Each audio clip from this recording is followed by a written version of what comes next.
You only pretend to love me." Richard's voice shattered the warm buzz of conversation in our living room like a gunshot through glass. He dropped to his knees, right there on the Persian rug, in front of 30 family members holding champagne glasses and little plates of hors d'oeuvres. "You never loved me. You married me for money, and now everyone's going to know what kind of woman you really are. My name is Margaret Sullivan, though most folks call me Maggie. I'm 72 years old, and I taught English literature at Ashford High School here in Virginia for 40 years before I retired. I raised my son David alone after my first husband died when I was 45, and I thought I'd seen every kind of heartbreak a person could face. But standing there in my own living room, watching my second husband sob on his knees while our anniversary guests stared at me like I was something dirty they'd stepped in, well, that was a new kind of pain entirely. Now, before I go any further, I need you to do something for me. Tell me in the comments what city you're watching this video from. I want to know where these words are reaching, how many of you might understand what it feels like when your whole world tilts sideways in a single moment. Go ahead and write it down there. I'll be waiting to read every single one. The room had gone so quiet, I could hear the grandfather clock ticking in the hallway. 30 faces, some I'd known for years, some I'd taught in my classroom, all of them looking at me with questions in their eyes. My sister Claire had her hand over her mouth. Father Michael from St. Catherine's stood frozen with a tiny quiche halfway to his lips. Even my son David, my steady, loyal David, looked confused and hurt, like he didn't know which parent to believe. Richard was still on the floor, his whole body shaking with sobs that seemed to come from somewhere deep and broken inside him. His face was red and wet with tears, and if I didn't know better, if I hadn't been married to this man for 15 years, I would have believed every bit of that performance. Because that's what it was, wasn't it? A performance. I just didn't understand yet what the script was, or who'd written it. "Richard, honey, what are you talking about?" My voice came out steady, even though my hands were trembling. I set down my champagne glass on the side table before anyone could see how badly I was shaking. "Please get up. Let's talk about this privately." "No!" He looked up at me then, and sweet Lord, the hatred in his eyes made me take a step back. This was my husband, the man who'd held my hand through my gallbladder surgery 2 years ago, the man who danced with me in the kitchen just last Tuesday while the radio played that old song we liked. No more privacy. No more secrets.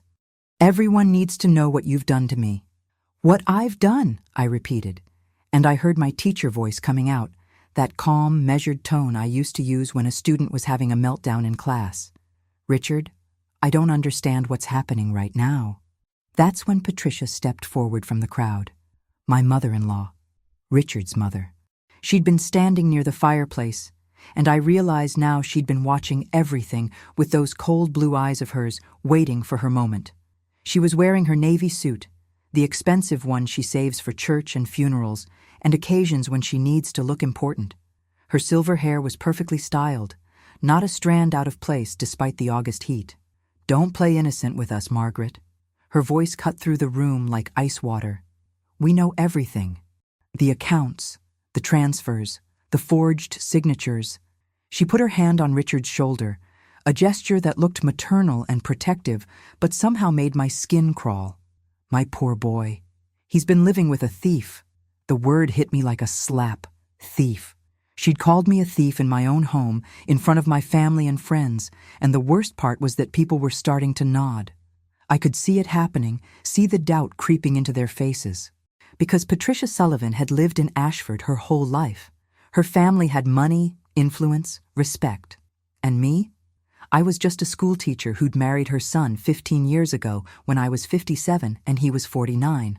People had talked about it then, whispered about the age difference, wondered what a younger man wanted with a widow pushing 60.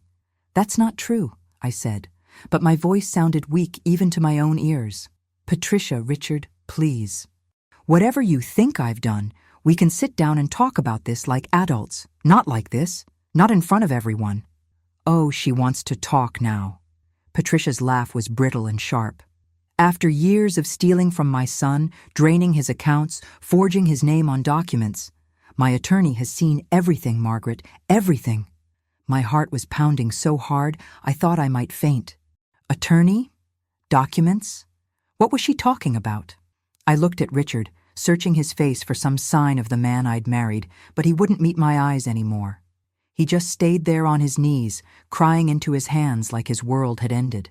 I haven't stolen anything, I said, louder now, because I could feel the room turning against me. I could see it in how people were shifting away, creating distance between themselves and whatever scandal was unfolding. Richard, look at me, please. Tell me what this is really about.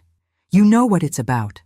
He finally looked up, his face twisted with anger and pain. The joint account, the investment account, my inheritance from Uncle George. It's all gone, Maggie. All of it. And the bank showed me the transfers, your signature, your accounts. The room started spinning. Joint account? Investment account? I managed those accounts. I paid our bills from them. But transfers to my accounts? That didn't make any sense. Unless... I looked at Patricia again, really looked at her, and saw something in her expression that made my blood run cold. It was satisfaction. She looked satisfied, like she'd been planning this moment for a very long time, and everything was going exactly the way she'd wanted. I think everyone should leave now. David's voice cut through the chaos. My son had moved to my side, his hand on my elbow, steady and warm. This is a family matter and it needs to be handled privately. No. Patricia's voice was sharp. No, we're calling the police, right now.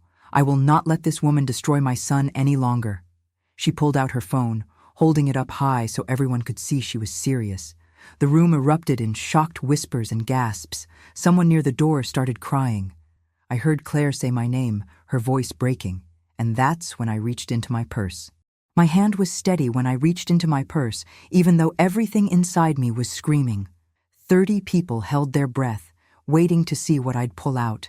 Patricia's finger hovered over her phone screen, ready to dial. Richard was still on his knees, watching me through his tears, like I was about to produce evidence of my own guilt. I pulled out my reading glasses. "If we're going to do this here, Patricia," I said quietly, putting them on with hands that didn't shake, even though my whole world was crumbling, "then I'm going to need to see these bank statements you're talking about. Because I manage our accounts every month, and I've never seen any unauthorized transfers." Patricia's mouth tightened into a thin line. "Don't play games with me. Richard has already seen the evidence. His attorney has copies. Then show me." I looked around the room at all those familiar faces, people who'd known me for decades, who'd trusted me with their children in my classroom. If I'm such a thief, show everyone here what I supposedly did.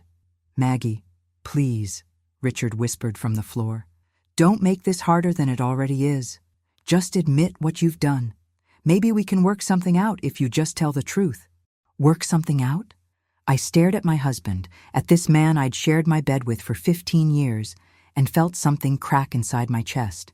He really believed it, or he was the best actor I'd ever seen. Either way, I was standing alone in a room full of people who thought I was a criminal.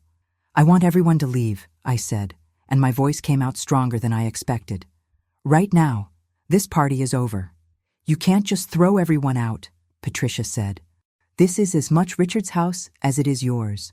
"Actually," David stepped forward, his lawyer voice coming out now, the one he used in court, "this house is in my mother's name. She purchased it before she married Richard. So yes, she can ask everyone to leave." I'd forgotten David was an attorney. In that moment, seeing my son stand beside me when everyone else was pulling away, I wanted to cry. But I couldn't. Not yet. Not while Patricia was watching me with those cold, calculating eyes. The guests started moving toward the door, uncomfortable and whispering, not sure what they'd just witnessed, but eager to get away from the drama. Claire hugged me quickly on her way out, whispered, "Call me tonight," in my ear, and squeezed my hand so hard it hurt. Father Michael stopped in front of me, his kind old face creased with worry. "Maggie," he said softly, "if you need someone to talk to, you know where to find me." "Thank you, Father," I managed to say. Within 10 minutes, the house was empty, except for me, David, Richard, and Patricia. The champagne glasses sat abandoned on every surface, the food getting cold on the dining room table. Our anniversary banner still hung across the fireplace, mocking me with its cheerful gold letters. Richard finally stood up from the floor, wiping his face with his sleeve. He looked smaller somehow, diminished, not like the man I'd married at all. Patricia moved to his side immediately, her arm around his waist like she was holding him up. "Now," David said, his voice all business, "I want to see these bank statements and documents you're talking about. All of them." "I don't have to show you anything," Patricia snapped. "You're her son. You're biased. I'm also an attorney, and if you're making accusations of financial fraud against my mother, you'd better have proof that would hold up in court." David crossed his arms. "Otherwise, this looks a lot like defamation and intentional infliction of emotional distress, both of which are actionable." Something flickered across Patricia's face. Uncertainty, maybe, or calculation. She looked at Richard, some silent communication passing between them that I couldn't read. "The documents are with my attorney," she said finally. "Bernard Hartley. I'm sure you know him, David. He's been practicing in Ashford longer than you've been alive." Bernard Hartley. I knew that name. He'd handled Patricia's late husband's estate 15 years ago. He was old school, traditional, the kind of lawyer who probably thought women my age shouldn't be managing their own money anyway. "Then I'll be calling Bernard first thing Monday morning," David said. "And Mom, don't say anything else without me present, not one word." "I don't need a lawyer," I said. "I haven't done anything wrong." "Everyone needs a lawyer when they're being accused of a crime, Mom." David looked at me, and I saw worry in his eyes. Real worry. "Please, trust me on this." Richard was staring at the floor now, his hands shoved deep in his pockets. He looked exhausted, wrung out, like the crying fit had taken everything from him, or like the performance had been harder than he'd expected. "Richard," I said his name softly, the way I used to say it in the morning when I'd bring him coffee in bed. "Look at me." He didn't. "Richard, please. 15 years. Don't I deserve to at least hear you say it to my face? Tell me what you think I did. Tell me why you believe I'd steal from you. Because the proof is right there in black and white." He looked up suddenly, his eyes red and angry. "Your signature, Maggie. Your accounts, thousands of dollars transferred over the past year. What else am I supposed to think?" "That maybe someone is lying to you," I said quietly. Patricia's laugh was harsh. "Oh, so now the bank is lying? The documents are forgeries? Margaret, please, take some responsibility for once in your life. Get out of my house." The words came out of me cold and hard. "Both of you, get out right now." "Richard lives here," Patricia said. "Not tonight, he doesn't." I looked at my husband, and something in my face must have convinced him I was serious because he flinched. "Pack a bag, Richard. Go stay with your mother. We'll figure this out on Monday with attorneys present, but I will not spend another night under the same roof with someone who thinks I'm a thief." "Maggie," he started. "Now." I didn't sleep that night. How could I? I sat in the dark living room until 3 a.m, still wearing my anniversary dress, watching car headlights sweep across the ceiling every time someone drove down our quiet street. The house felt bigger without Richard in it, emptier, or maybe that was just me feeling empty. David had wanted to stay, but I'd sent him home to his wife and kids. "I'm fine," I'd told him, which was a lie. But what else could I say? That I felt like someone had reached inside my chest and rearranged everything until nothing made sense anymore. That the man I'd trusted with my heart and my home and my retirement savings had just called me a thief in front of half the town? Around 4 a.m, I finally went upstairs. Not to bed. I couldn't face that bed. Not yet. Instead, I went to my office, the small room at the end of the hall that had been a guest bedroom before I'd claimed it for myself. My desk was still covered with the bills I'd been paying just 2 days ago. Electric company, water, property taxes, insurance, all the boring necessary papers that keep a household running. I turned on the lamp and sat down, pulling out the file drawer where I kept our financial records. I'm organized. Always have been. Comes from being a teacher for 40 years. You learn to keep track of things, document everything, because the moment you don't, that's when someone questions you. The joint checking account statements were right where they should be, filed by month, going back 5 years. I pulled out the last 12 months and spread them across the desk.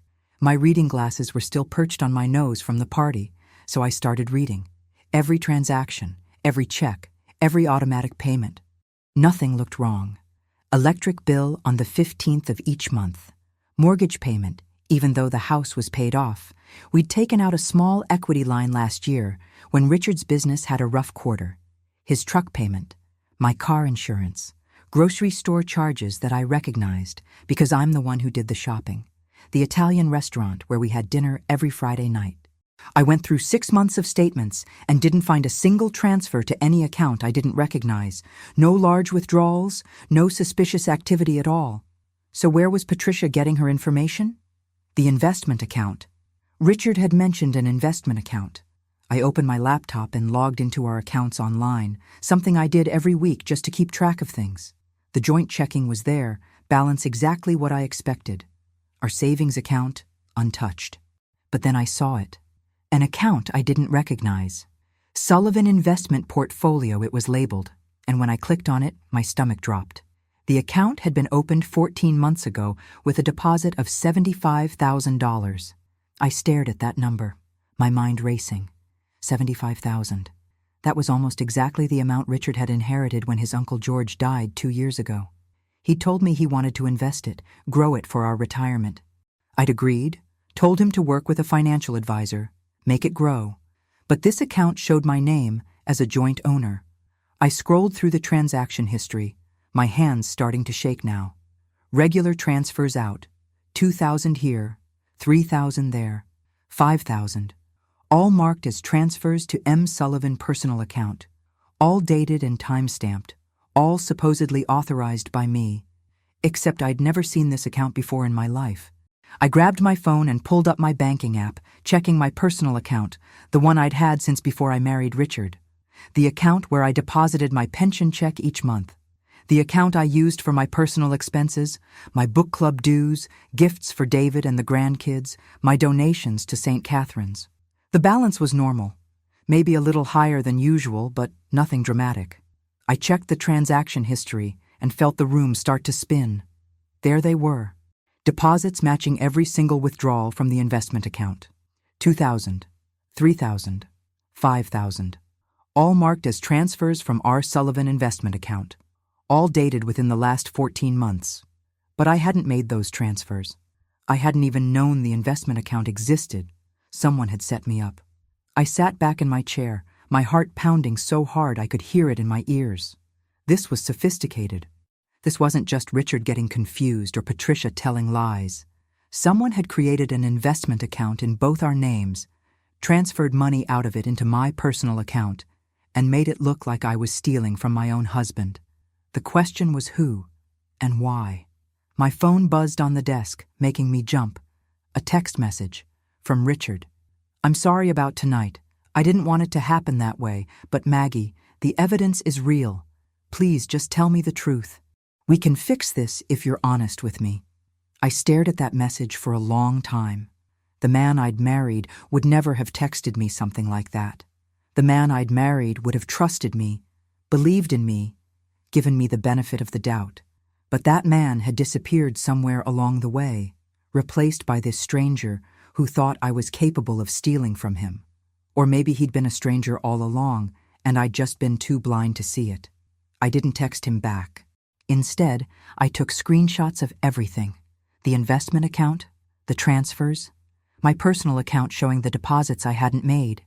I saved them all to a folder on my laptop, backed them up to a flash drive I kept in my desk drawer, and emailed copies to myself.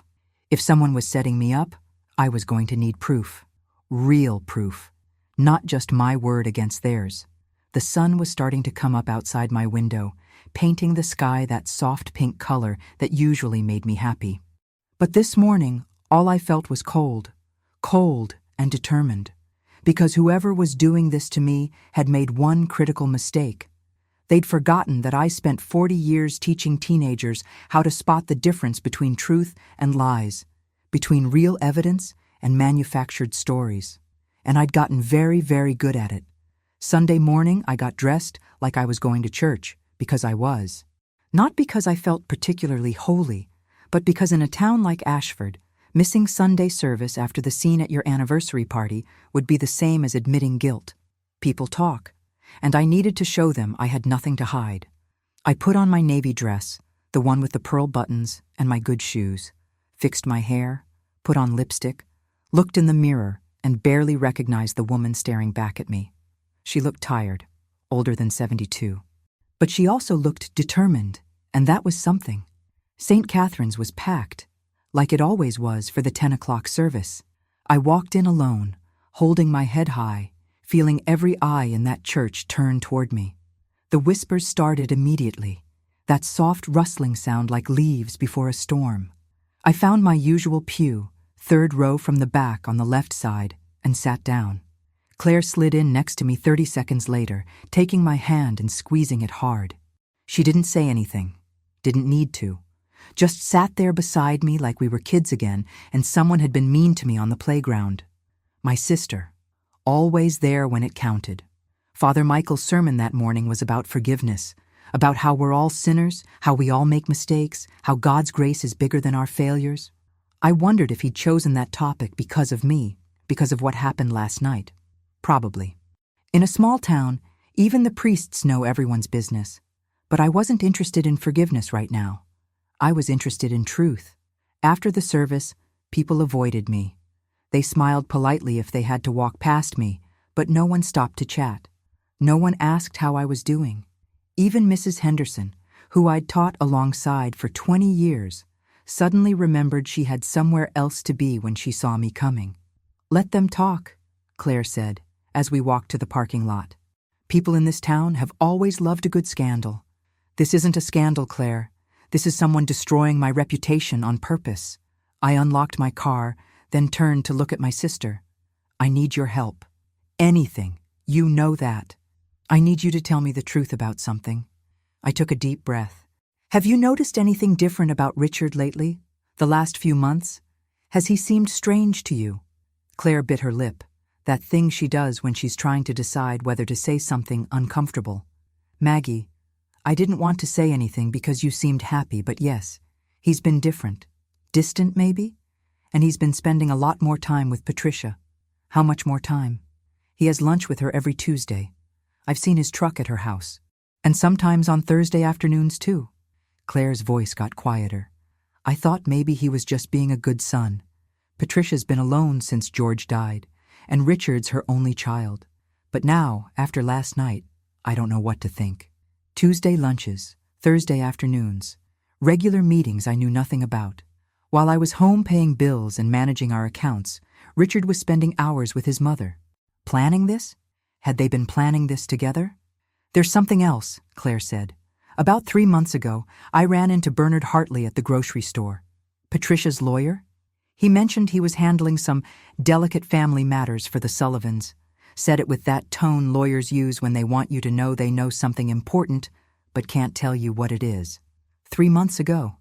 I thought back to my calendar, trying to remember what had been happening then. That was June, late June. Right around the time Richard had seemed stressed, said his business was having cash flow problems, asked if we could skip our vacation to the beach that year. I'd agreed without question, because that's what you do when you're married. You make compromises. Had that been a lie, too? "I need to see a lawyer," I said. "Not David. I need someone who specializes in financial fraud." "Emma Chen," Claire said immediately. "You remember her? You taught her senior year English. She's a lawyer now, moved back to Ashford about 5 years ago. Her firm handles fraud cases, elder abuse, that kind of thing." Emma Chen. I did remember her. Brilliant girl, always asked the smartest questions about whatever book we were reading. She'd written her senior thesis on Lady Macbeth and guilt, and it was so good I'd encouraged her to submit it to a literary journal. "You think she'd see me?" I asked. "Maggie, you changed that girl's life. She told me once that you're the reason she went to law school, because you taught her how to argue a point using evidence." Claire pulled out her phone. "I have her number. I'll call her right now." 20 minutes later, I had an appointment for Monday morning at 9. Emma had answered Claire's call herself, remembered me immediately, and when Claire explained what was happening, Emma's voice had gone hard and professional. "Tell her not to talk to anyone about this until she sees me," Emma had said. Not her husband, not her mother-in-law, not even the police if they show up, and tell her to bring every financial document she has. Everything. Now I was sitting in my car in the church parking lot, watching people drive away, wondering how my life had turned into this. 72 years old and meeting with a lawyer about fraud charges. Sleeping alone in my house for the first time in 15 years. Being whispered about in church. My phone buzzed. Another text from Richard. Mom wants to meet with you tomorrow. Just the three of us. To work this out before it goes any further. Please, Maggie. For us. I stared at that text. For us. Like there was still an us to save. I texted back one word. No. Then I drove home to start gathering every piece of paper that might prove my innocence. Monday morning, I was sitting in Emma Chen's office at 8:45, 15 minutes early, with 2 accordion folders full of documents on my lap. I hadn't slept again. Couldn't. Every time I closed my eyes, I saw Richard on his knees, heard Patricia's voice calling me a thief, felt 30 pairs of eyes judging me. Emma's office was in one of the old renovated buildings downtown. The kind with exposed brick and tall windows. Professional, but not flashy. The receptionist, a young woman with kind eyes, brought me coffee without asking and told me Emma would be right with me. When Emma walked in at exactly 9 o'clock, I almost didn't recognize her. The shy 17-year-old who used to sit in the front row of my class had grown into a confident woman in a sharp gray suit, her dark hair pulled back in a neat bun. But when she smiled at me, I saw that same girl who'd loved Shakespeare. "Mrs. Sullivan," she said, shaking my hand firmly. "Or do you still go by Mrs. Sullivan? I heard you remarried." "Maggie, please. Mrs. Sullivan makes me feel ancient." I tried to smile but couldn't quite manage it. "Well, Maggie, let's talk about what's happening." Emma gestured to the chair across from her desk, and I sat down, placing my folders in front of me like evidence at a trial. Claire gave me the basics, but I want to hear it from you. Start from the beginning. Don't leave anything out. So I told her. Everything. The anniversary party, Richard's accusation, Patricia's threats to call the police, the investment account I'd never seen before, the transfers into my personal account that I hadn't made, the Tuesday lunches and Thursday visits I hadn't known about. Emma listened without interrupting, taking notes on a yellow legal pad, her face getting more serious with every detail. When I finished, she sat back in her chair and tapped her pen against her lips, thinking. "This is elder financial abuse," she said finally. "Textbook case.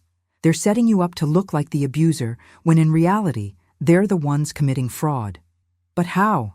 I don't understand how they could create accounts in my name, make transfers, forge signatures. Don't banks have safeguards against this?" "They do, but those safeguards assume the fraud is coming from outside the marriage. When it's a spouse or family member with access to personal information, social security numbers, passwords, it's much easier." Emma leaned forward. "Tell me something. Does Richard have access to your laptop, your phone, your email?" I thought about it. "We share a laptop sometimes. Mine is newer, so he'll use it when his is charging. And yes, he knows my passwords. We've been married 15 years, Emma. I trusted him." "I'm sure you did." Emma's voice was gentle but firm. "That's how this works. They use trust as a weapon. Now I need to ask you something important, and I need you to think carefully before you answer. Have there been any changes in your routine lately? Anything Richard or Patricia might have done to isolate you or control your access to information?" I opened my mouth to say no, then stopped. Actually, there had been changes. Small ones I hadn't really thought about until now.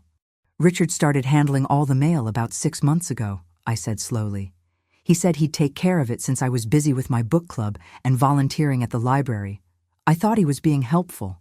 What else? He convinced me to get a new phone in July. Said my old one was outdated, that I needed better security. He set up the new one for me. Transferred everything over." Emma's pen moved faster across her legal pad. "And I'm guessing he set up your passwords and security settings?" "Yes. He said he'd make them all the same so I wouldn't forget them." My stomach was sinking. "Oh, God. It's okay. We're going to figure this out." Emma pulled out her own laptop. "I'm going to have our IT specialist look at your accounts, see if we can trace the activity. But Maggie, I need to be honest with you. This is going to get worse before it gets better. If Patricia has really hired Bernard Hartley, and if they've been planning this for months, they've covered their tracks carefully. What do I do?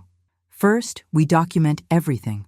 I want you to write down every conversation you remember having with Richard or Patricia about money, every strange thing that's happened.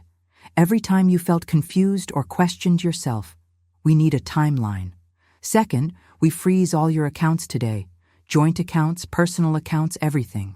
They can't steal what they can't access. But won't that make me look guilty? Like I'm hiding something? You're protecting yourself, which is what any innocent person would do when accused of fraud. Emma's voice was firm. Trust me on this. I nodded, even though my hands were shaking. This was real. This was really happening. Third, Emma continued, I'm getting you a forensic accountant. Someone who can trace every transaction, prove which ones you made and which ones you didn't. It's expensive, but it's necessary. I have money, I said. My pension, my savings from before I married Richard. I can pay. Good. Because here's what I think is happening. Emma pulled out a piece of paper and started drawing a diagram. Richard and Patricia create an investment account in both your names. They make it look like you're transferring money from that account into your personal account. Then they claim you're stealing Richard's inheritance. When you protest, they have bank records showing your signature, your account, your transactions. But I didn't make those transactions. I know, but proving that is going to take time and expertise. Meanwhile, they're counting on you to either crack under pressure and agree to some kind of settlement, or to look so guilty that no one believes you. I stared at Emma's diagram, seeing the trap that had been laid for me with such careful precision. This has been planned for a long time, hasn't it? Months, probably, maybe longer. Emma met my eyes. The question is why? What do they gain from destroying you? And that, I realized, was the question I should have been asking all along. I spent Monday afternoon at the bank, freezing accounts and changing passwords, while the branch manager, a man I'd known for 20 years, looked at me like I might rob the place. Emma had come with me, thank God, because when I explained what I needed to do, the questions started coming fast. Mrs. Sullivan, these are joint accounts. Your husband will need to approve any changes. My husband has accused me of stealing from him, I said, as calmly as I could. I'm protecting both of us by freezing these accounts until we can get this sorted out legally. The manager looked uncomfortable. I'll need to call our legal department. You do that, Emma said, sliding her business card across his desk. And while you're at it, I'll need copies of all account activity for the past 18 months. Particularly any accounts opened in my client's name that she may not be aware of. His face went pale. I can't just give you that information without proper authorization. I'm her attorney. She's sitting right here authorizing it. Unless you'd prefer I get a subpoena? Emma's voice stayed pleasant, but there was steel underneath it. Because I'm happy to do that. And when I do, I'll also be requesting information about how your bank allowed someone to open accounts and make transfers using forged signatures. That's going to be an interesting conversation for your legal department. 20 minutes later, we walked out with frozen accounts and a promise that the documents would be ready by Friday. I felt like I'd run a marathon. My legs were shaky, my head was pounding, and I desperately wanted to go home and hide under my blankets. But Emma had other plans. We need to talk to David, she said as we got into her car. I want to know what he's learned about Bernard Hartley's involvement in this. David met us at a small cafe on the edge of town, the kind of place where nobody we knew would see us. He looked tired, and when he hugged me, I felt how tense he was. I called Hartley's office this morning, David said after we'd ordered coffee. Spoke to his secretary. She confirmed that he's representing Patricia Sullivan in a family financial matter. When I asked for details, she said I'd need to speak to Mr. Hartley directly. Did you? Emma asked. He wouldn't take my call. Said it would be a conflict of interest since I'm representing my mother. David's jaw tightened. But here's what's interesting.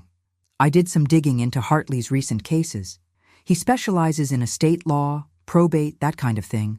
Not fraud, not criminal defense. So why would Patricia hire him for this? I asked. Because she's not planning to press criminal charges, Emma said slowly. She's planning something else. David nodded. That's what I think too. This feels like they're building toward a settlement. Pressure you into signing something, giving up something, in exchange for not going to the police. I set down my coffee cup, my hands trembling. What could they possibly want from me? I don't have that much money. My pension, my savings, the house, that's it. The house, David and Emma said at the same time. What about the house? David pulled out his phone and opened a real estate app. I looked it up, Mom. Your house is worth $450,000, maybe more. It's in one of the best neighborhoods in Ashford, completely paid off, and property values have gone up 30% in the last 5 years. $450,000. I'd bought that house 20 years ago for $200,000 using the life insurance money from my first husband. It had been my sanctuary, my safe place, the home where I'd raised David and built my life, the home I'd invited Richard into when we got married. You think they want the house, I said quietly. I think they want you to sign it over to Richard in exchange for him not pressing charges, Emma said. Or maybe they're planning to force a sale and split the proceeds. Either way, they get their hands on a significant asset. But the house is in my name only. They can't just take it. Not directly, David said. But if they can convince people you're a thief, if they can make you look guilty enough, desperate enough, you might agree to anything just to make it stop. The waitress brought our coffee, and we all sat in silence for a moment. Outside the cafe window, Ashford went about its normal Monday afternoon business. People shopping, walking their dogs, living their ordinary lives while mine fell apart. There's something else, David said quietly. I drove past Patricia's house this morning. Richard's truck was there. So was Bernard Hartley's Mercedes. They're meeting without you, Emma said to me, planning their next move. My phone buzzed in my purse. I pulled it out and saw 3 text messages from Richard, all sent in the last hour. Maggie, please. We need to talk. Mom says you froze the accounts. That's only making things worse. I don't want to involve the police. Please call me. Let's work this out. I showed the messages to Emma. She read them and frowned. Don't respond. Not yet. He's trying to pressure you into making a decision before you have all the information. She looked at me seriously. Maggie, I need to ask you something. Is there any chance Richard is being manipulated by his mother? Any chance he actually believes you're guilty and he's the victim here? I thought about my husband, the man who'd cried on his knees, the man who'd held me after my gallbladder surgery, the man who'd danced with me in the kitchen, the man who'd been having secret Tuesday lunches with his mother for months. I don't know, I said honestly. 2 weeks ago, I would have said Richard loved me. Now? I don't know what he believes or why. Then we need to find out, Emma said. Because if he's being manipulated, that changes our strategy. But if he's in on it, if he and Patricia planned this together... She didn't finish the sentence. She didn't have to. If Richard had planned this with his mother, then the man I'd loved for 15 years had never existed at all. Tuesday morning, I woke up to find a certified letter slipped under my front door. Someone had delivered it early, before I was awake, which meant they'd been on my property sometime around dawn. The thought made my skin crawl. I opened it standing right there in my entryway, still in my bathrobe, and read the words twice before they made sense. It was from Bernard Hartley's office. Legal language, cold and formal. But the message was clear. Richard Sullivan was demanding a full accounting of all marital assets. He was requesting documentation of every financial transaction I'd made in the past 2 years.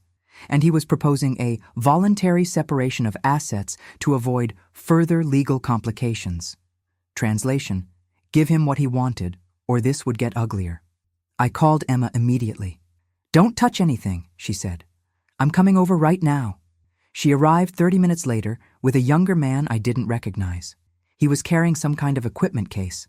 This is Marcus Webb, Emma said. He's our IT forensic specialist. I want him to examine your computer, your phone, everything. If someone's been accessing your accounts remotely, he'll find the evidence. Marcus set up in my office while Emma and I sat at the kitchen table, going through the letter line by line. The morning sun came through the windows, making everything look deceptively normal. Like this was just another Tuesday. Like my life wasn't being dismantled piece by piece. This voluntary separation of assets, Emma said, tapping the page. It's exactly what I thought. They want you to sign over the house in exchange for Richard dropping the fraud claims. I'm not signing anything. Good, because the moment you do, you've admitted guilt in their eyes. We fight this, Maggie. All of it. Emma pulled out her own folder. I've been doing research on Patricia Sullivan. Want to know what I found? I nodded, wrapping my hands around my coffee mug for warmth, even though the house wasn't cold. Patricia's husband, Richard's father, died 6 years ago. Left her the house, his pension, a decent life insurance policy. Comfortable, but not wealthy. But here's what's interesting. Emma pulled out a document. 3 years ago, Patricia took out a reverse mortgage on her house. Do you know what that means? She borrowed against the house's value? Exactly. She's been getting monthly payments from the bank, but when she dies, the bank takes the house to pay back the loan, which means Richard won't inherit anything from her except debt. The pieces started clicking together in my mind. So when Uncle George died and left Richard that $75,000, it might have been the only inheritance Richard was ever going to see, Emma finished. And if Patricia convinced him that you'd stolen it, that you'd taken his only real financial security, he'd believe I was the enemy. I felt sick. She's been poisoning him against me for months, hasn't she? Making him think I'm the reason he won't have anything when she's gone. That's my theory. But Maggie, there's more. Emma's face got more serious. I called a friend who works in the county clerk's office. Asked her to look up any recent property transfers or legal filings involving Patricia Sullivan. She found something filed 3 weeks ago. Patricia tried to add Richard's name to your house deed. The coffee mug slipped from my hands, shattering on the kitchen floor. Hot liquid spread across the tile, but I couldn't move, couldn't breathe. She tried to what? She filed paperwork attempting to add Richard Sullivan as a co-owner of your property. Claimed it was a clerical error that his name had been left off when you got married. The county rejected it because she's not the property owner and can't make that change. But Maggie, she tried. When I was married to Richard, I had him sign papers, I said slowly, my voice shaking. A post-nuptial agreement. David drew it up. It said that my house would remain my separate property, not marital property. Richard signed it. He agreed. Do you have a copy? In my safe deposit box at the bank. Emma stood up immediately. We're getting that today, right now. Because if Patricia tried to add Richard's name to the deed, she might try something else. And I want that post-nuptial agreement in my office where it's safe. Marcus appeared in the doorway, his laptop in his hands. Ms. Chen, you need to see this. We followed him back to my office. He'd connected some kind of device to my computer, and the screen was filled with code and files I didn't understand. Someone's been accessing this computer remotely, Marcus said, pointing to lines of data. See these login times? 2 a.m., 3 a.m., times when Mrs. Sullivan would normally be asleep. Someone was logging in with her credentials and accessing her banking websites. Can you tell who? Emma asked. Not definitively, but I can tell you where. The IP address traces back to a location here in Ashford. He pulled up a map. This address.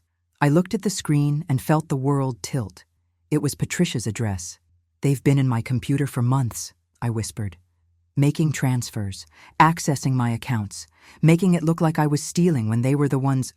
This is evidence, Emma said firmly. This proves fraud. Criminal fraud. Marcus, I need everything documented. Every login, every access point, every file that was opened. Already on it, Marcus said. My phone rang. Richard's name appeared on the screen. Emma reached over and declined the call. Don't talk to him, she said. Not until we decide how to use this. But Richard didn't give up. He called again. And again. On the 4th call, Emma finally answered, putting it on speaker. Richard, this is Emma Chen, Mrs. Sullivan's attorney.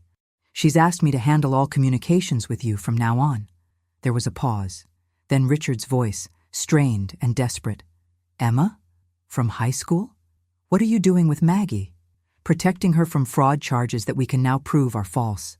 Another pause, longer this time. I don't know what she's told you, but we have evidence, Richard. Computer forensics showing someone accessed her accounts remotely from your mother's house. Would you like to explain that? The line went dead. Richard showed up at my house that night at 9 o'clock, banging on the door so hard I thought he might break it down. I was upstairs in my bedroom when I heard it, and my first instinct was to hide. But then I remembered what Emma had said. "You've done nothing wrong. Don't act like you have." So I went downstairs, turned on the porch light, and opened the door with the chain lock still attached. Richard looked terrible. His hair was a mess, his eyes were red and wild, and he smelled like he'd been drinking. Not drunk, but getting there. He stared at me through the gap in the door like he'd never seen me before. "Let me in," he said. "We need to talk. Emma told you to go through her if you wanted to communicate with me. Emma Chen doesn't know anything about our marriage." His voice rose, cracking on the last word. "Maggie, please. I need to understand what's happening. My mother's lawyer called me an hour ago and said you have some kind of evidence? Computer evidence? That doesn't make any sense."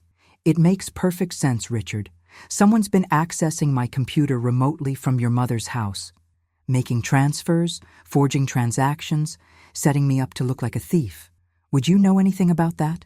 His face went pale in the porch light. No, that's impossible. My mother wouldn't what? Wouldn't lie?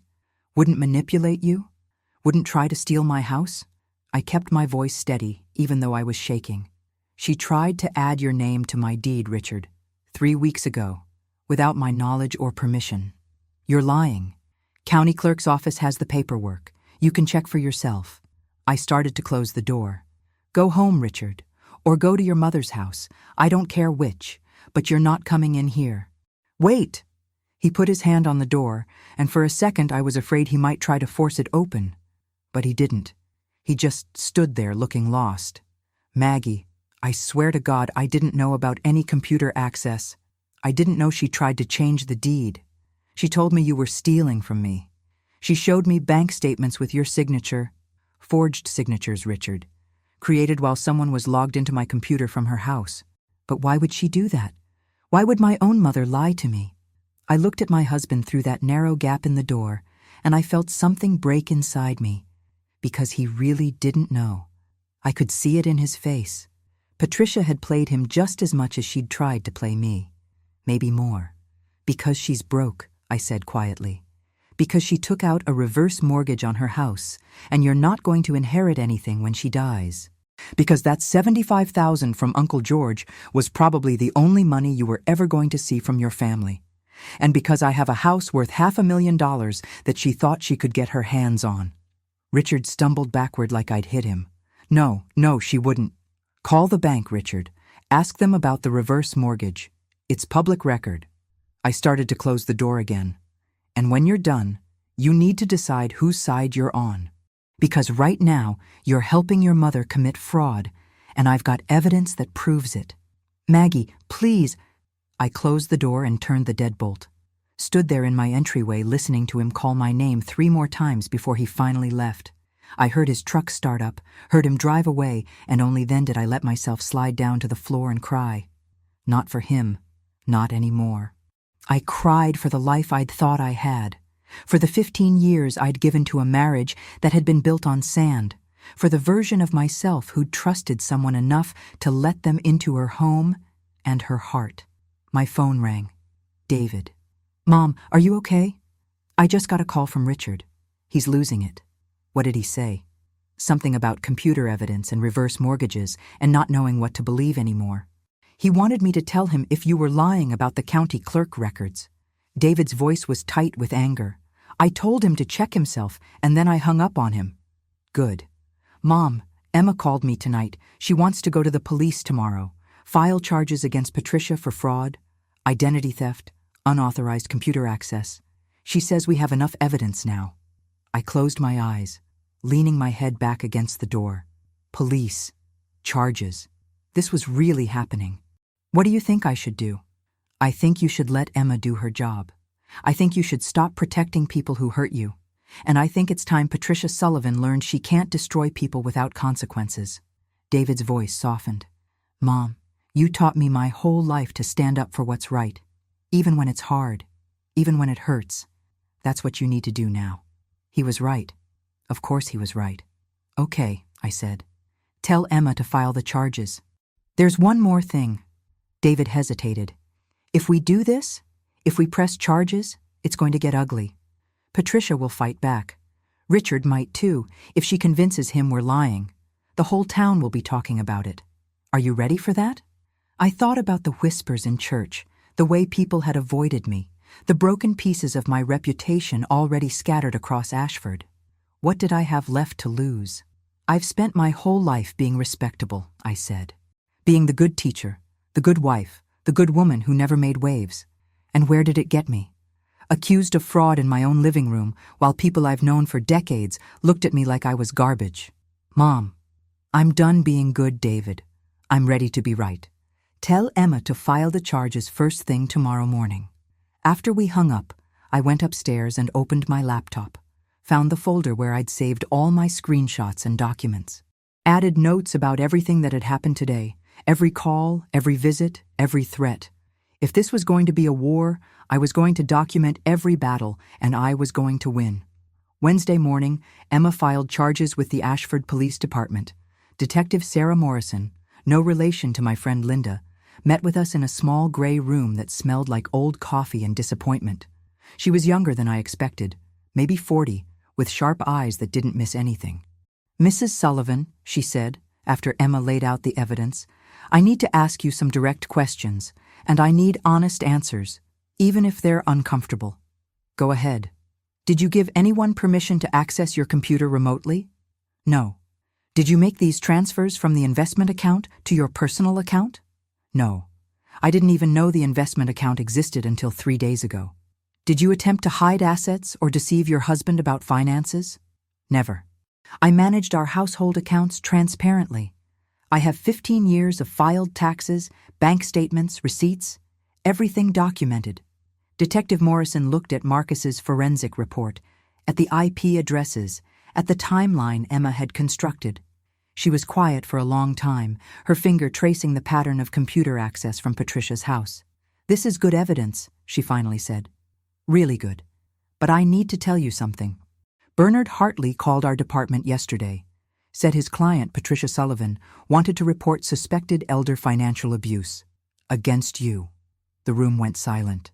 She's trying to file charges against me? I felt the air leave my lungs. She tried. I told Hartley we'd investigate, which is why you're here now. Detective Morrison leaned forward. Mrs. Sullivan, in my experience, when someone rushes to accuse someone else of a crime, especially before the investigation even starts, they're usually trying to control the narrative, make themselves look like the victim before anyone can see they're the perpetrator. So you believe me? I believe the evidence, and the evidence says someone committed fraud using your identity. Whether that's Patricia Sullivan acting alone or whether your husband was involved, that's what I need to figure out. She looked at Emma. I'm opening a formal investigation. It'll take time, weeks, maybe months. Can Mrs. Sullivan handle the social pressure while this plays out? She'll have to, Emma said, looking at me.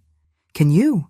I thought about Richard banging on my door last night, about the whispers at church, about Patricia's cold eyes watching me from across the living room at my own anniversary party, about 15 years of my life built on lies. Yes, I said. I can handle it. What I couldn't handle was what happened next. By noon, everyone in Ashford knew the police were investigating.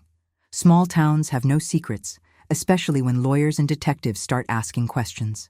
My phone started ringing, friends wanting to know if I was okay, acquaintances wanting gossip, former colleagues from the high school expressing concern that sounded more like curiosity. I didn't answer any of them, just let the calls go to voicemail while I sat in my kitchen drinking tea, trying to figure out how I'd gotten here.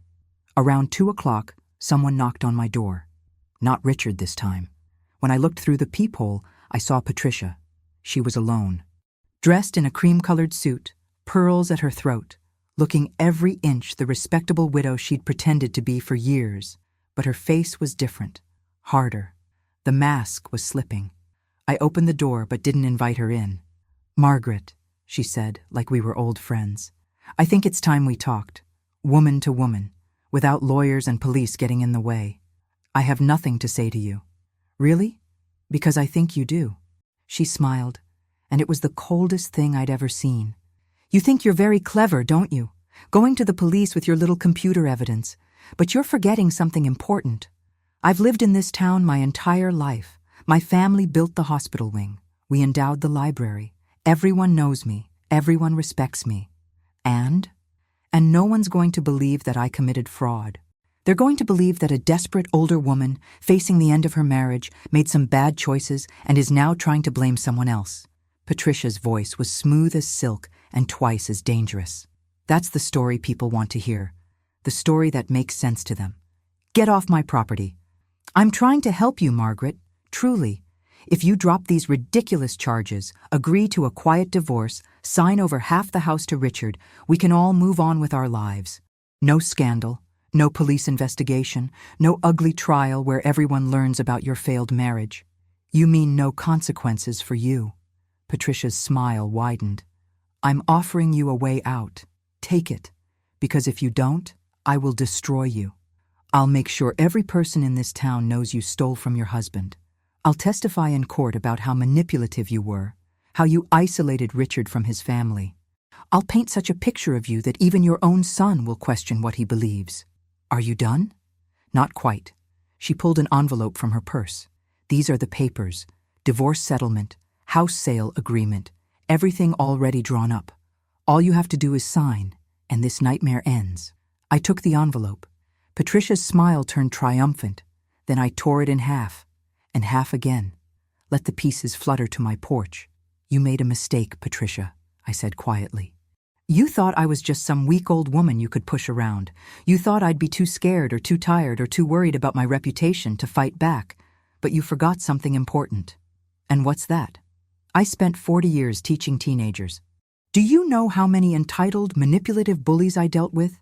How many parents who thought their money and status meant their kids could get away with anything? How many times I had to stand my ground against people who tried to intimidate me? I met her eyes. You're not even the best liar I've dealt with this year, Patricia. You're just the most pathetic. Her face went red. You'll regret this. No, I really don't think I will. She turned and walked back to her car, her heels clicking hard on my walkway. But before she got in, she turned back one more time. Richard will choose me, she called out. He's my son. Blood is thicker than water. You'll end up alone. I watched her drive away, then picked up the torn pieces of her settlement offer and threw them in the trash. The trial took 8 months. 8 long months of depositions and lawyers, and Detective Morrison building a case so airtight that even Bernard Hartley couldn't find a way through it. 8 months of living alone in my house, of quiet Sunday mornings and empty dinner tables, of learning who my real friends were when the whole town chose sides. Claire never left mine. Neither did David or Emma or Father Michael. But a lot of other people did. People I'd taught, people I'd trusted, people I'd called friends for decades. They believed Patricia's version because it was easier, because she was charming and rich and had a last name that meant something in Ashford. Let them believe it, I told myself every morning. The truth doesn't need everyone's approval to still be true. Richard chose his mother. Of course he did. Even after the forensic evidence came out, even after the police traced every illegal login to Patricia's computer, even after they found emails between Patricia and a man she'd hired to help her access my accounts remotely, Richard stood by her, testified that I must have somehow set her up, that his mother would never do such a thing. The jury didn't believe him. They convicted Patricia Sullivan on 14 counts of fraud, identity theft, and elder financial abuse on a cold March morning. I sat in that courtroom and watched her face when the verdict was read.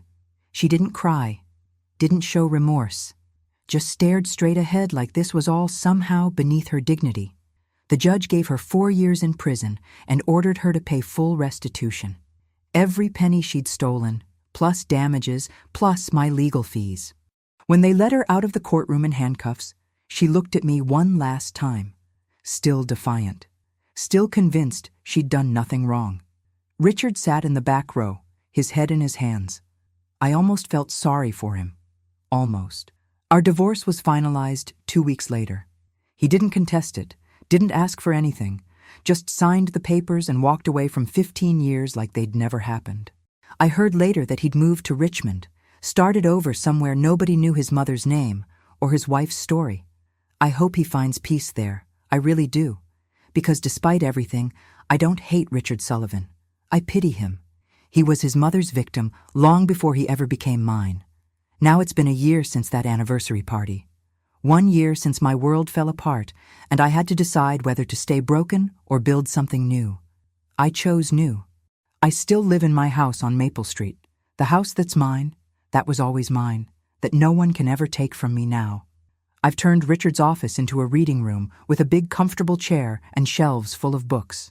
Sometimes in the evenings, I sit there with a cup of tea and think about everything that happened. I think about how close I came to signing Patricia's settlement papers. How close I came to believing I was the problem, that I was crazy or wrong or guilty of something I'd never done. How easy it would have been to just give up, give in, let them win because fighting back was too hard. But I didn't give up. And that, honey, that's what I want you to understand if you're watching this, and you're in some situation where someone's trying to make you doubt yourself, trying to steal from you or hurt you or convince you that you're the villain in a story they're writing. You listen to me now. You are not crazy, you are not wrong, and you are not alone. The world is full of Patricia Sullivans. People who use family and love and trust as weapons. People who think they can get away with anything because they're charming or connected or good at playing victim. But they can only get away with it if you let them, if you stay quiet, if you're too afraid or too tired or too worried about what people will think to stand up and fight back. I was 72 years old when this happened. 72. If I can find the strength to fight, so can you. Whatever your age, whatever your situation, you can fight back. You can document everything. You can find good lawyers and good friends. You can tell the truth even when people don't want to hear it. It won't be easy. Some days it'll feel impossible. You'll want to quit. You'll wonder if it's worth it. But I promise you, standing up for yourself is always worth it. Even when you lose friends, even when you lose family, even when the whole town whispers about you behind your back. Because at the end of the day, you have to look at yourself in the mirror. And I can look in my mirror now and see a woman who didn't let anyone break her. A woman who fought for justice and won. A woman who's stronger at 73 than she ever was at 50. David comes for dinner every Sunday. Claire and I take walks by the river on Wednesday mornings. Emma Chen and I have lunch once a month, and we laugh about how life is strange and justice is slow, but it comes eventually if you're patient enough. Father Michael still gives sermons about forgiveness, and I still go to church. But now I understand that forgiveness doesn't mean letting people hurt you. It means letting go of the poison they tried to plant in your heart. I'm not bitter. I'm not broken. I'm free. And you know what? I sleep better now than I have in 15 years. Because there's nothing quite like the peace that comes from knowing you stood up for yourself when it mattered most. Now, before I go, I want you to do something for me one last time. Tell me in the comments what city you're watching this video from. Tell me if my story helped you in any way. Tell me if you're fighting your own battle and you need to hear that someone believes in you. Because I do believe in you, and I'm rooting for you. We survivors have to stick together. My name is Margaret Sullivan. I'm 73 years old, I live in Ashford, Virginia, and I'm nobody's victim anymore. And neither are you.